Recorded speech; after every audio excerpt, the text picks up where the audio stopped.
ಇವತ್ತು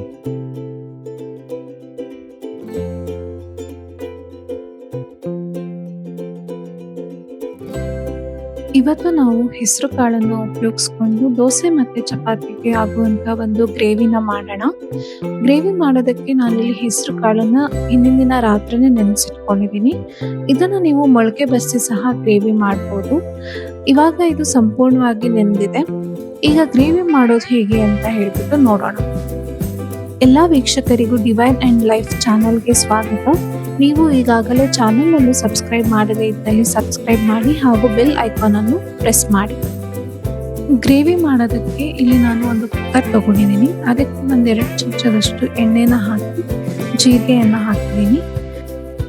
ಎಣ್ಣೆ ಬಿಸಿಯಾಗಿ ಜೀರಿಗೆ ಸಿಡಿತಾ ಇದ್ದಂತೆಯೇ ಇದಕ್ಕೆ ಸ್ವಲ್ಪ ಕಸ್ತೂರಿ ಮೇಥಿನ ಹಾಕೊಳ್ಳೋಣ. ಕಸ್ತೂರಿ ಮೇಥಿ ಹಾಕಿ ಒಂದು 5 ಇಂದ 10 ಸೆಕೆಂಡ್ ನೀವು ಇದನ್ನ ಹುರ್ಕೊಳ್ಳಿ. ಇವಾಗ ನಾನು ಇದಕ್ಕೆ ಒಂದು ಹೆಚ್ಚಿದ ಈರುಳ್ಳಿಯನ್ನ ಹಾಕೊಂತಾ ಇದ್ದೀನಿ. ಈರುಳ್ಳಿ ಹಾಕೊಂಡು ಇದನ್ನ ಒಂದು 10 ರಿಂದ 15 ಸೆಕೆಂಡ್ ಇದನ್ನ ಬಾಡಿಸ್ಕೊಳ್ಳಿ. ಇವಾಗ ಇದಕ್ಕೆ ನಾನು ಕರಿಬೇವನ್ನ ಹಾಕೊಂತಾ ಇದ್ದೀನಿ. ಹಾಗೇನೆ ಒಂದು ಅರ್ಧ ಚಮಚದಷ್ಟು ಶುಂಠಿ ಬೆಳ್ಳುಳ್ಳಿ ಪೇಸ್ಟ್ ನ ಹಾಕೊಂತಾ ಇದ್ದೀನಿ. ಇದಿಷ್ಟನ್ನು ಹಾಕೊಂಡು ನೀವು ಒಂದು 15 ಸೆಕೆಂಡ್ ನೀವು ಇದನ್ನ ಬಾಡಿಸ್ಕೊಳ್ಳಿ. ಇವಾಗ ಇದಕ್ಕೆ ನಾನು ಹೆಚ್ಚಿದಂತಹ ಒಂದು ಟೊಮೆಟೊನ ಹಾಕೊಂತಾ ಇದ್ದೀನಿ. ನೀವು ಟೊಮೆಟೊ ತುಂಬಾ ಹುಳಿ ಇಲ್ಲ ಅಂತಂದ್ರೆ 2 ತಗೊಬಹುದು. ನಾನು ಹುಳಿ ಟೊಮೆಟೊ ಇಲ್ಲಿ ತಗೊಂಡಿರೋದ್ರಿಂದ ನಾನು 1 ಟೊಮೆಟೊ ಹಣ್ಣನ್ನ ನಾನು ಇಲ್ಲಿ ಹಾಕೊಂತಾ ಇದ್ದೀನಿ. ಇದನ್ನ ಹಾಕೊಂಡ್ಮೇಲೆ ಸ್ವಲ್ಪ ಇದನ್ನ ಬಾಡಿಸ್ಕೊಳ್ಳಿ.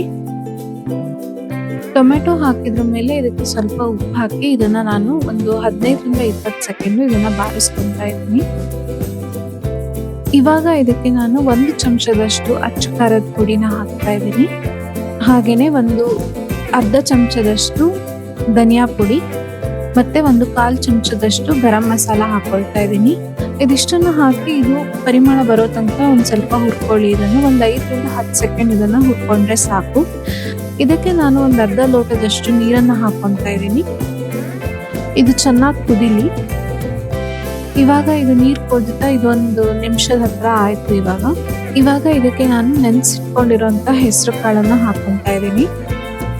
ಇದಕ್ಕೆ ಒಂದು ಅರ್ಧ ಚಮಚ ಬೆಲ್ಲ ಹಾಗೇನೆ ಒಂದ್ ಸ್ವಲ್ಪ ಹುಣಸೆ ರಸನ ಹಾಕೊಂತಾ ಇದ್ದೀನಿ. ಹುಳಿನ ನೋಡ್ಕೊಳ್ಳಿ. ನೀವು ಹುಳಿ ಟೊಮೆಟೊ ಯೂಸ್ ಮಾಡಿದ್ರೆ ಹುಣಸೆ ರಸ ಬೇಡ ಆಗುತ್ತೆ ಜಾಸ್ತಿ. ಹಾಗೆ ಇದಕ್ಕೆ ಬೇಕಾಗಿರುವಷ್ಟು ನೀರನ್ನ ಹಾಕಿ ಅವಾಗ್ಲೇ ಸ್ವಲ್ಪ ಉಪ್ಪು ಹಾಕೊಂಡಿದ್ದೆ. ಈಗ ಇದಕ್ಕೆ ಬೇಕಾಗೋ ರುಚಿಗೆ ತಕ್ಕಷ್ಟು ಉಪ್ಪನ್ನ ಹಾಕೊಂತಾ ಇದ್ದೀನಿ. ಇದೆಲ್ಲದನ್ನು ಒಂದ್ಸಲ ಮಿಕ್ಸ್ ಮಾಡ್ಕೊಳ್ಳಿ. ಎಲ್ಲ ಮಿಕ್ಸ್ ಮಾಡ್ಕೊಂಡ ನಂತರ ಇದನ್ನ ಕುಕ್ಕರ್ನ ಮುಚ್ಚಿಬಿಟ್ಟು 3 ವಿಷಲ್ನ ಮಾಡಿ. ಕುಕ್ಕರ್ ವಿಷಲ್ ಆಗಿದೆ. ಈಗ ಕಾಳೆಲ್ಲ ಇದು ಚೆನ್ನಾಗಿ ಬೆಂದಿದೆ. ನಾನು ಕಾಳನ್ನೆಲ್ಲ ಚೆನ್ನಾಗಿ ಮಿಕ್ಸ್ ಮಾಡ್ಕೊಂಡು ಇದಕ್ಕೆ ಸ್ವಲ್ಪ ನೀರನ್ನು ಹಾಕಿ ಇವಾಗ ಕುದಿಸ್ತಾ ಇದ್ದೀನಿ. ಇದಕ್ಕೆ ಸ್ವಲ್ಪ ಕೊತ್ತಂಬರಿ ಸೊಪ್ಪನ್ನ ಹಾಕೊಂಡು ಒಂದು 3 ರಿಂದ 4 ನಿಮಿಷ ತನಕ ಕುದಿಸ್ಕೊಳ್ಳಿ. ಅವಾಗ ನಿಮ್ಮ ಗ್ರೇವಿ ರೆಡಿ ಆಗುತ್ತೆ. ಇದನ್ನ ನೀವು ದೋಸೆ ಮತ್ತೆ ಚಪಾತಿಗೆ ಸೈಡ್ ಡಿಶ್ ಆಗಿ ಯೂಸ್ ಮಾಡಬಹುದು.